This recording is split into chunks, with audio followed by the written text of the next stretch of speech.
Halo, selamat datang kembali. Hari ini kita akan menyelami perdebatan penting nih, yang bisa menentukan arah ekonomi Indonesia ke depan. Bayangkan deh, Anda lagi di persimpangan jalan gitu. Satu jalur kelihatannya stabil, udah kita kenal. Jalur lainnya, wah, menjanjikan lompatan besar, perubahan. Ini perlu dicatat bukan cuma soal gonta-ganti orang loh ya, tapi ini lebih ke benturan dua gagasan besar tentang cara terbaik bawa Indonesia maju. Nah, ini diwakili oleh dua nama besar yang sering kita dengar, Sri Mulyani Indrawati dan Purbaya Yudisadewa. Oke, jadi berdasarkan tumpukan analisis, laporan, catatan yang udah Anda siapkan nih, kita bakal coba bongkar kedua aliran pemikiran ekonomi ini. Dari mana sih akarnya, terus gimana sejarah ngebentuknya? Dan yang paling penting, dampaknya apa buat Anda, buat kita semua, buat masa depan Indonesia? Siap ya? Mari kita mulai telusuri bareng-bareng. Iya betul. Penting banget nih buat kita lihat ini bukan sekedar beda kebijakan teknis aja. Ini tuh dua cara pandang yang fundamental beda. Tentang apa sih masalah utama ekonomi kita, terus solusinya gimana? Intinya gini, kita mau prioritasin jaga kapal biar tetap stabil, tenang di tengah badai, atau kita harus berani nih, ubah desain kapalnya biar bisa melaju lebih kencang. Ya meskipun mungkin awalnya agak goyang dikit gitu. Jadi pilihannya antara stabilitas sebagai fondasi utama, atau yaitu transformasi struktural yang agresif biar kita bisa keluar dari jebakan negara pendapatan menengah. Oke, menarik. Mari kita mulai dari yang kubu stabilitas dulu ya, pendekatannya Bu Sri Mulyani. Beliau kan kita tahu latar belakang akademisnya kuat banget, pengalaman di Bank Dunia juga. Kalau disarikan gitu, inti pemikirannya apa sih? Intinya mungkin ada di dua frase kunci ya, stabilitas makroekonomi sama kehati-hatian fiskal atau prudensi. Itu dulu, prioritas nomor satunya itu jaga agar kapal ekonomi nggak oleng. Makanya rasio utang terhadap PDB itu dijaga ketat banget. Biasanya di kisaran 30-40%. Nah, bagi beliau, APBN itu fungsinya lebih kayak peredam kejut atau shock absorber. Kalau ada guncangan dari luar, APBN yang nahan. Bukan sebagai alat utama buat, katakanlah merekayasa atau mengubah struktur ekonomi secara drastis. Ini ciri khas pemikiran yang sering disebut neoklasik. Jadi, ciptakan dulu lingkungan yang stabil, yang bisa diprediksi, nanti pasar akan bekerja efisien dengan sendirinya. Gitu kira-kira logikanya. Tapi bukan berarti negara diam aja gitu kan ya? Pasti ada sentuhan intervensi juga dong. Oh, tentu. Ada sisi pragmatisnya. Makanya sering disebut neoklasik pragmatis, atau ada sentuhan Keynesian juga. Misalnya nih, kebijakan fiskal dibuat counter-cyclical. Artinya pas ekonomi lagi lesu, kayak waktu pandemi kemarin, wah pemerintah belanja jor-joran kan buat nahan pukulan, nanti kalau ekonomi dirasa terlalu panas, belanjanya direm lagi. Ah, iya. Yang buat ngimbangin siklus bisnis itu ya? Betul. Tapi, nah ini bedanya. Intervensi ini sifatnya lebih untuk nambal kebocoran atau mengembalikan keseimbangan pasar. Bukan buat mengarahkan ekonomi ke jalur tertentu secara permanen. Makanya beliau juga sering bilang perlu keseimbangan peran negara dan pasar.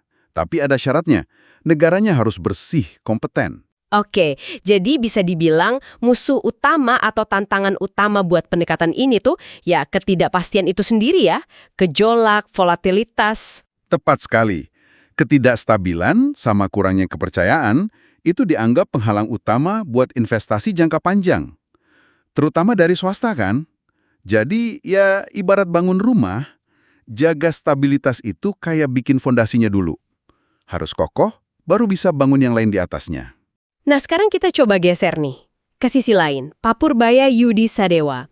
Visinya kedengeran jauh lebih, gimana ya, menggebrak gitu ya. Target pertumbuhan 7-8% itu kan angka yang, wah ambisius banget buat Indonesia. Betul, visinya memang terang-terangan transformasional. Dan target 7-8% itu, bukan sekedar angka ambisius loh ya, tapi dilihat sebagai kutipannya strategi bertahan hidup. Logikanya gini, kalau kita cuma tumbuh 5% terus-menerus, Indonesia itu bakal nyangkut, terjebak jadi negara setengah matang atau middle income trap. Nah, ini inti dari pemikiran yang biasa disebut pembangunanisme atau strukturalis. Aliran ini agak skeptis gitu kalau pasar dibiarin aja bisa otomatis bawa kemajuan, apalagi di negara berkembang. Jadi perlu ada dorongan kuat dari negara buat mengubah strukturnya. Dari sumber-sumber yang kita lihat, strategi beliau ini sering dikaitkan sama warisan pemikiran ekonomi sebelumnya ya. Ada istilah Sumitronomics. Apa aja tuh pilar utamanya? Iya, sering dikaitkan ke sana. Kalau dilihat dari pemikirannya ada 3 pilar yang menonjol ya. 1, kekuatan pasar domestik. Indonesia kan pasarnya gede banget. Konsumsi sama investasi domestik itu nyumbang hampir 90% PDB loh. Nah, potensi ini harus dimaksimalkan sebagai mesin utama pertumbuhan. Jangan sampai kebijakan misalnya terlalu ketat malah mematikan mesin ini. 2, kerjasama pemerintah swasta. Jadi jangan dibenturkan negara versus pasar. Keduanya mesti jalan bareng. Pemerintah sebagai katakanlah katalis atau pendorong. Swasta jadi motor penggeraknya di lapangan. 3, nah ini yang paling sering kedengaran. Industrialisasi dan hilirisasi. Ada kutipan yang terkenal tuh. Tanpa industrialisasi, Indonesia tidak akan keluar dari status negara miskin. Wah, tegas ya. Iya, jadi mengolah sumber daya alam mentah jadi barang jadi atau setengah jadi, alias hilirisasi, itu bukan pilihan lagi katanya, tapi keharusan strategis, biar nilai tambahnya naik. Oke. Jadi kalau tadi Bu Sri Mulyani fokusnya memerangi ketidakstabilan, Pak Purbayani fokusnya memerangi kemandekan ya, keterjebakan struktural itu. Benar, diagnosisnya itu struktur ekonomi kita ini sakit. Terlalu bergantung sama jualan bahan mentah, komoditas, industrinya kurang dalam, kurang kuat. Nah, yang menarik juga, pengalaman beliau sebelumnya kan di LPS ya, Lembaga Penjamin Simpanan, yang tugasnya justru jaga stabilitas perbankan. Betul. Mungkin pengalaman di sana justru ngasih perspektif unik ya, tentang gimana cara mengelola risiko pas kita lagi ngejar target pertumbuhan yang tinggi banget ini. Ngomong-ngomong soal pertarungan ide ini, stabilitas versus transformasi, ini kayaknya bukan hal baru ya, baik di dunia maupun di sejarah Indonesia sendiri. Sama sekali nggak baru. Ini gema perdebatan panjang banget di mana-mana. Secara global, kubu neoklasik itu kan akarnya jauh ya. Dari Adam Smith, terus berkembang menjadi neoliberalisme, tokohnya kayak Milton Friedman, Hayek, sempat dominan banget, terutama lewat apa yang disebut konsensus Washington. Itu resep dari IMF, Bank Dunia. Intinya ya pasar bebas, privatisasi, disiplin anggaran. Dan latar belakang Bu Sri Mulyani di Bank Dunia dekat dengan tradisi itu ya? Ya, bisa dibilang begitu. Nah, di sisi lain, ada kubu pembangunanisme atau strukturalis. Ini lahir justru sebagai kritik terhadap neoklasik, terutama di Amerika Latin. Mereka bilang, teori neoklasik itu nggak pas buat negara berkembang. Ada ide kunci dari Prebisch sama Singer tuh. Yang soal harga komoditas itu ya? Nah, itu dia. Harga komoditas barang mentah cenderung kalah cepat naiknya dibanding harga barang industri dalam jangka panjang. Jadi, kalau negara cuma jualan bahan mentah terus lewat perdagangan bebas, ya bakal ketinggalan terus. Solusinya, negara harus aktif dorong industrialisasi. Kadang perlu melindungi industri dalam negeri yang baru tumbuh. Istilahnya, substitusi impor. Terus, gimana jejak dua aliran ini dalam sejarah Indonesia sendiri? Pasti ada kan? Wah, sangat terasa. Era Orde Baru itu contoh yang menarik banget. Karena ada dua-duanya jalan bareng, kadang tarik-menarik. Di satu sisi, awal Orde Baru kan ada teknokrat lulusan Amerika yang sering dijuluki mafia Berkeley, kayak Pak Widjojo Nitisastro. Iya, pernah dengar. Mereka itu nerapin prinsip neoklasik buat stabilin ekonomi yang waktu itu kacau balau banget di akhir 60-an. Fokusnya stabilitas, buka pintu investasi asing. Ini membangun tradisi teknokrasi yang hati-hati, prudent. Tapi, di sisi lain, begitu harga minyak booming di tahun 70-an, nah, Orde Baru juga ngejalanin agenda pembangunanisme yang kuat banget. BUMN kayak Pertamina jadi raksasa investasi di industri berat. Banyak industri kayak otomotif, baja, itu dilindungi, didorong negara. Ada kebijakan substitusi impor juga. Jadi ada dua arus besar ya di Orba itu? Betul. Lalu datanglah momen krusial. Krisis finansial Asia 1997-98. Wah, itu kayak pukulan telak buat model Orde Baru. Indonesia kan terpaksa minta bantuan IMF. Dan syaratnya berat ya waktu itu. Berat banget. Dan resepnya ya, neoklasik ala konsensus Washington itu. Bank banyak ditutup, BUMN dijual, privatisasi, monopoli dihapus, anggaran diketatin. Era reformasi setelahnya itu praktis mengukuhkan kembali dominasi pemikiran neoklasik dalam kebijakan ekonomi kita. Jadi kalau gitu perdebatan antara Bu Sri Mulyani vs Pak Purbaya hari ini itu sebenarnya kayak pengulangan sejarah itu ya? Cuman dengan kemasan dan konteks yang baru? Bisa banget dibilang gitu. Bu Sri Mulyani itu kan mewarisi tradisi teknokrat berkelai tadi, yang diperkuat lagi oleh ortodoksi neoklasik era reformasi dan pengalaman global beliau. Jadi fokusnya ya stabilitas, kehati-hatian, jaga kredibilitas di mata pasar internasional. Sementara Pak Purbaya, ini seolah membangkitkan lagi ambisi pembangunanisme ala Orde Baru yang dulu sempat dianggap kurang berhasil atau bahkan gagal. Tapi sekarang dengan narasi baru, fokusnya di hilirisasi sebagai kunci transformasi. Jadi ya, ini kayak pertarungan antara dua anak kandung Orde Baru yang jalannya beda, yang diadaptasi lagi buat tantangan abad ke-21. Oke. Makin jelas polanya. Mari kita gali lebih dalam lagi nih, perbedaan filosofis mendasarnya. Misalnya, soal peran ideal negara. Cukup jadi wasit aja atau harus ikut main juga di lapangan? Nah, ini beda banget filosofinya. Kalau pandangan neoklasik, Sri Mulyani, negara itu idealnya kayak wasit yang baik aja. Tugasnya bikin aturan main yang jelas, adil, lindungi hak milik, sediakan fasilitas umum kayak jalan, listrik, sama nambal kalau ada kegagalan pasar, misalnya polusi atau monopoli. Udah, setelah itu biarin pemain, yaitu pasar, bertanding seadil mungkin. Negara jangan terlalu banyak ikut campur, apalagi sampai pilih kasih ke industri tertentu. Soalnya itu bisa bikin permainan jadi nggak efisien. Makanya penting negara itu bersih dan kompeten, biar jadi wasit yang dipercaya. Jadi lebih fasilitator ya? Betul. Sementara pandangan pembangunanisme atau Purbaya, wah ini beda. Negara justru harus jadi pemain utama, bahkan arsiteknya. Alasannya, pasar di negara berkembar itu dianggap belum dewasa, belum sempurna, banyak ketimpangan. Jadi negara nggak bisa cuma nonton, harus proaktif turun tangan. Identifikasi sektor mana yang strategis buat masa depan, terus kasih dukungan, bisa kredit murah, subsidi, atau perlindungan sementara. Tujuannya biar sektor itu bisa tumbuh besar dan akhirnya mengubah struktur ekonomi negara. Terus soal sumber kemakmuran bangsa. Gimana negara bisa jadi kaya? Kuncinya di efisiensi pakai sumber daya yang ada sekarang, atau harus mengubah total struktur ekonominya? Ini juga beda cara pandangnya. Neoklasik melihat kekayaan itu datang dari akumulasi faktor produksi modal, tenaga kerja, plus peningkatan produktivitas. Ada istilah teknisnya, TFP, Total Factor Productivity. Nah, kuncinya di efisiensi alokatif. Maksudnya, pastikan modal dan tenaga kerja itu dipakai di tempat yang paling produktif. Dan cara terbaik buat mencapai efisiensi ini, ya lewat pasar bebas. Biarkan harga yang jadi sinyal. Jadi bikin yang sudah ada jadi lebih efisien gitu ya? Kira-kira begitu.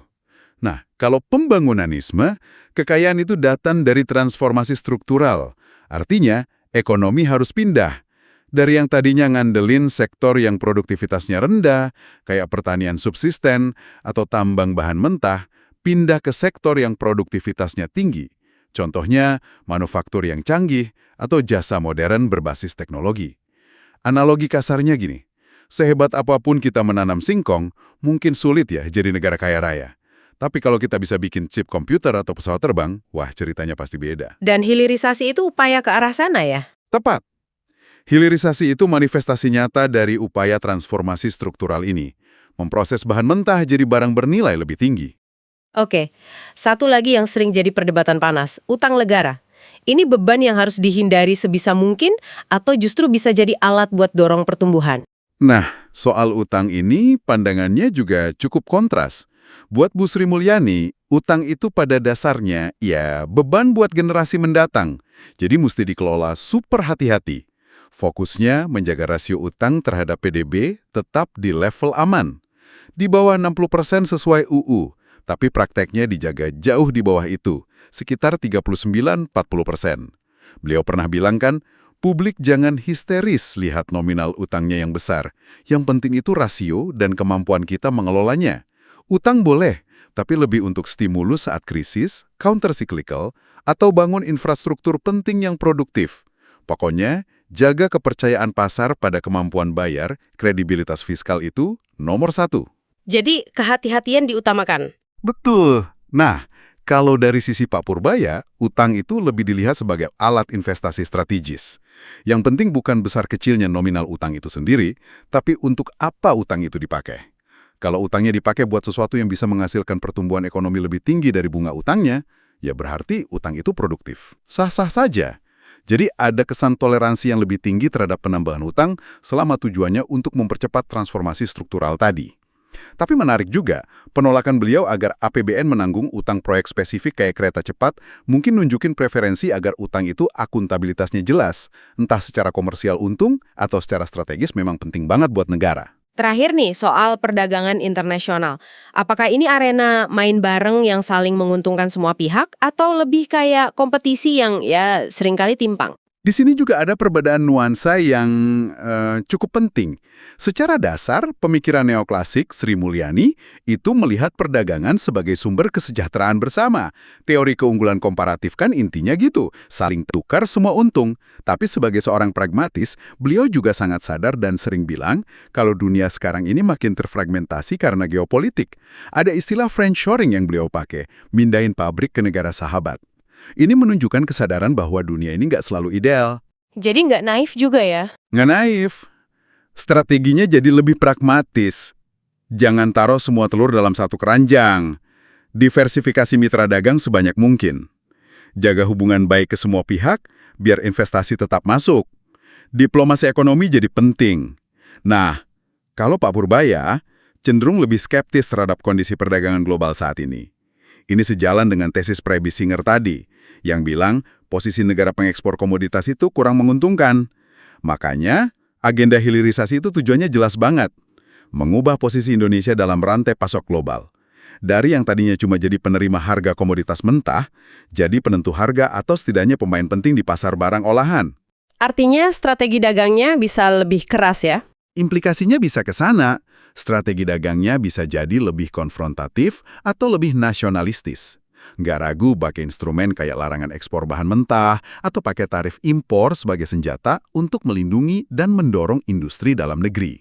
Oke, jadi kalau ditarik benang merahnya nih, perbedaan utamanya ada di horizon waktu, jangka pendek versus jangka panjang, sama seberapa besar toleransi terhadap resiko ya. Stabilitas dulu, baru tumbuh, atau berani ambil risiko demi lompatan pertumbuhan. Persis, bisa dibilang gitu. Pendekatan Bu Sri Mulyani itu ibarat nahkoda yang fokus jaga kapal tetap aman berlayar hari ini dan besok. Manajemen risiko jadi kunci. Stabilitas adalah fondasi. Kalau pendekatan Pak Purbaya itu lebih kayak nahkoda yang matanya udah lihat ke pulau tujuan yang jauh di depan. Dia berani hadapi ombak yang mungkin lebih besar sekarang demi mencapai daratan baru, yaitu transformasi itu. Keamanan yang sifatnya bertahap, incremental, versus ambisi lompatan besar yang tentu risikonya juga lebih tinggi. Oke. Biar lebih konkret nih, coba kita bayangkan. Kalau tiba-tiba ada masalah mendesak, misalnya nilai tukar rupiah anjlok drastis, atau angka pengangguran tahu-tahu melonjak tinggi, kira-kira respons dari kedua pendekatan ini bakal beda gimana? Oke, coba kita pakai kerangka dari analisis kemungkinan respons yang ada di sumber kita ya. Misal soal rupiah melemah. Pendekatan ala Bu Sri Mulyani kemungkinan besar akan andalkan Bank Indonesia buat naikin suku bunga, intervensi pasar seperlunya, sambil jaga ketat disiplin fiskal biar investor tetap percaya. Tujuannya jelas, stabilkan kurs secepat mungkin. Fokus ke stabilitas jangka pendeknya ya? Betul. Nah, pendekatan ala Pak Purbaya mungkin juga setuju perlu intervensi BI jangka pendek. Tapi, solusi jangka panjangnya akan selalu balik ke struktural. Ayo percepat hilirisasi, biar kita kurangi impor barang jadi, perbanyak ekspor barang olahan. Dengan begitu, fundamental rupiah jadi lebih kuat dalam jangka panjang. Nggak gampang goyang cuma karena sentimen pasar. Jadi ada solusi jangka pendek dan panjangnya ya? Iya. Terus misal soal pengangguran tinggi. Pendekatan SMI kemungkinan fokusnya perbaiki iklim investasi biar swasta mau buka pabrik, buka lapangan kerja baru, mungkin ditambah bantuan langsung tunai atau jaring pengaman sosial lainnya buat yang terdampak langsung. Logikanya, pekerjaan dari swasta itu lebih berkelanjutan. Pemerintah sebagai fasilitator lagi ya? Benar. Nah, kalau pendekatan PYS cenderung lebih direct, lebih intervensif. Misalnya genjot proyek-proyek pemerintah yang padat karya. Atau kasih insentif besar-besaran, bahkan mungkin proteksi untuk industri tertentu yang dianggap bisa serap banyak tenaga kerja. Jadi negara langsung turun tangan menciptakan permintaan kerja. Terus soal ketergantungan komoditas, ini kan masalah klasik kita. Kalau pendekatan SMI, solusinya lewat diversifikasi ekonomi secara bertahap. Caranya, ya perbaiki fundamental dulu. Pendidikan, infrastruktur, kepastian hukum. Harapannya kalau fundamental bagus, nanti pasar akan merespon. Industri baru non-komoditas akan tumbuh secara organik. Kalau pendekatan PYS, lebih memaksa perubahan. Caranya yaitu tadi, larang ekspor bahan mentah tertentu, wajibkan bangun smelter di dalam negeri, kasih insentif super besar untuk industri pengolahan. Pokoknya didorong, kalau perlu dipaksa, biar nggak jualan barang mentah terus. Oke. Terakhir, ketimpangan ekonomi. Gimana solusinya? Pendekatan SMI biasanya fokus ke program yang menyasar kelompok miskin secara spesifik. Misalnya bantuan stunting, program keluarga harapan PKH, mungkin juga perbaikan sistem pajak biar lebih progresif. Pertumbuhan ekonomi yang stabil dianggap nanti akan menetes ke bawah, trickle down, dan mengangkat semua orang. Pendekatan PYS melihat solusi strukturalnya ada di penciptaan lapangan kerja formal di sektor industri, karena biasanya gaji di industri kan lebih tinggi dan stabil dibanding sektor informal atau pertanian. Ini dianggap cara paling efektif ngurangin ketimpangan. Ditambah mungkin program redistribusi yang sifatnya masif, kayak makan bergizi gratis MBG yang menyasar populasi luas, bukan hanya kelompok termiskin. Wah, beda banget ya pendekatannya. Terus, apa kira-kira dampak jangka pendeknya kalau salah satu pendekatan ini jadi dominan? Katakanlah dalam 1-3 tahun ke depan. Oke, kalau kita coba proyeksikan ya, jika pendekatan pembangunanisme purbaya dominan, jangka pendeknya bisa jadi agak bergejolak. Mungkin ada resiko inflasi naik karena ada proteksi industri dalam negeri. Bisa juga ada gesekan dagang sama negara lain yang merasa dirugikan. Tekanan ke APBN dan rupiah juga mungkin terasa karena belanja pemerintah yang besar buat proyek-proyek transformasi. Investor asing yang fokusnya jangka pendek, kayak investor portofolio, mungkin agak khawatir lihat ini. Jadi ada potensi guncangan ya? Betul. Tapi, di sisi lain, bisa juga justru memicu optimisme di dalam negeri. Pelaku usaha domestik mungkin merasa lebih didukung. Permintaan agregat bisa terdorong naik, jadi pertumbuhan ekonomi domestik bisa lebih cepat dari biasanya. Oke. Nah, kalau sebaliknya, jika pendekatan neoklasik Sri Mulyani yang dominan? Kalau ini, cenderungnya lebih adem ayem di permukaan. Stabilitas makroekonomi, inflasi, kurs, kemungkinan besar lebih terjaga. Investor biasanya lebih tenang lihat ini. Jadi ada kepastian bisnis yang lebih tinggi. Kedengarannya bagus kan? Bagus buat stabilitas. Tapi resikonya yaitu tadi, pertumbuhan ekonomi mungkin mentok di sekitar 5%. Susah buat lompat lebih tinggi. Dan perubahan struktural yang mendasar yang diperlukan biar kita keluar dari middle income trap, jalannya jadi lambat banget. Mungkin terlalu lambat. Nah, itu jangka pendek. Kalau kita lihat jauh ke depan gimana? 10 tahun, 20 tahun lagi. Apa skenario terbaik dan terburuk dari masing-masing pendekatan ini? Kalau kita bicara jangka panjang, ini pertaruhannya jadi lebih besar lagi. Untuk pembangunanisme, skenario optimisnya, Indonesia bisa ngikutin jejak sukses negara-negara Asia Timur kayak Korea Selatan atau Taiwan. Kita jadi negara industri manufaktur yang kuat, disegani. Ekspor kita isinya barang-barang canggih bernilai tambah tinggi. Akhirnya, kita berhasil lolos dari jebakan pendapatan menengah. Mimpi Indonesia Emas 2045 bisa tercapai. Itu impian kita semua ya. Betul, tapi ada skenario pesimisnya juga. Kita bisa malah ngulang kegagalan negara-negara Amerika Latin di masa lalu. Industri yang diproteksi bukannya jadi kuat, malah jadi nggak efisien, manja, tergantung terus sama bantuan negara. Proyek-proyek strategis yang butuh dana besar malah jadi lahan bancakan korupsi dan kronisme. Ujung-ujungnya, ekonomi jadi mahal, nggak kompetitif. Bisa berakhir di krisis utang lagi, atau pertumbuhan mandek bertahun-tahun. Ini risiko besarnya. Wah, ngeri juga ya kalau gagal. Terus kalau neoklasik gimana jangka panjangnya? Untuk neoklasik, skenario optimisnya, stabilitas jangka panjang yang berhasil dijaga itu akhirnya membangun kepercayaan yang kokoh. Investasi swasta, baik dari dalam maupun luar negeri, mengalir deras. Ekonomi pelan-pelan terdiversifikasi secara alami karena fundamentalnya bagus.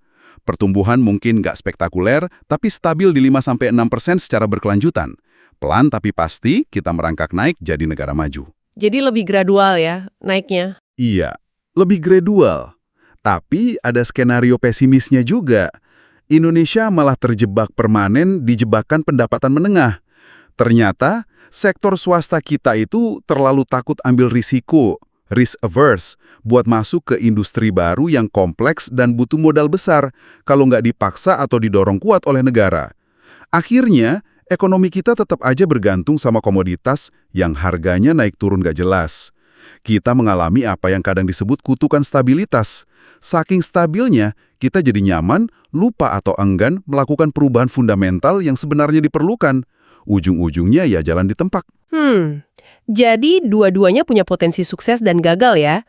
Nah, apakah ada contoh nyata di dunia? Negara mana yang berhasil atau gagal dengan pendekatan ini? Apa yang bisa kita pelajari dari mereka? Wah, contohnya banyak banget. Dan hasilnya memang campur aduk. Nggak ada yang hitam putih. Contoh sukses misalnya, untuk pembangunan ISME, ya tadi, Korea Selatan dan Taiwan sering disebut sebagai bintangnya. Tapi, perlu dicatat, kuncinya bukan sekedar negara ikut campur tangan, tapi intervensi yang disiplin. Disiplin gimana maksudnya? Jadi pemerintah Korsel dulu misalnya, emang kasih karpet merah ke perusahaan-perusahaan besar mereka yang disebut chaebol. Tapi syaratnya ketat banget. Kamu harus bisa ekspor. Kalau gagal capai target ekspor, fasilitasnya dicabut. Jadi ada wortel, insentif. Tapi juga ada tongkat, sanksi. Ini penting banget. Intervensi yang ada akuntabilitasnya.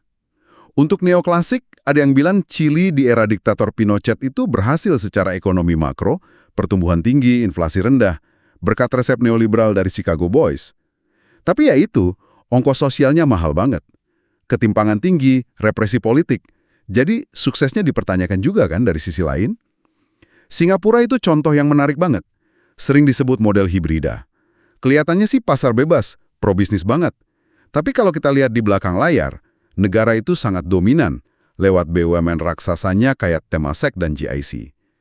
Intervensi negara di perumahan lewat HDB dan pengembangan SDM juga kuat banget. Jadi fasadnya neoklasik, tapi mesinnya ada unsur pembangunanisme kuat. Oh, jadi bisa dikombinasikan ya? Bisa, dan Singapura contohnya. Nah, contoh gagal juga banyak.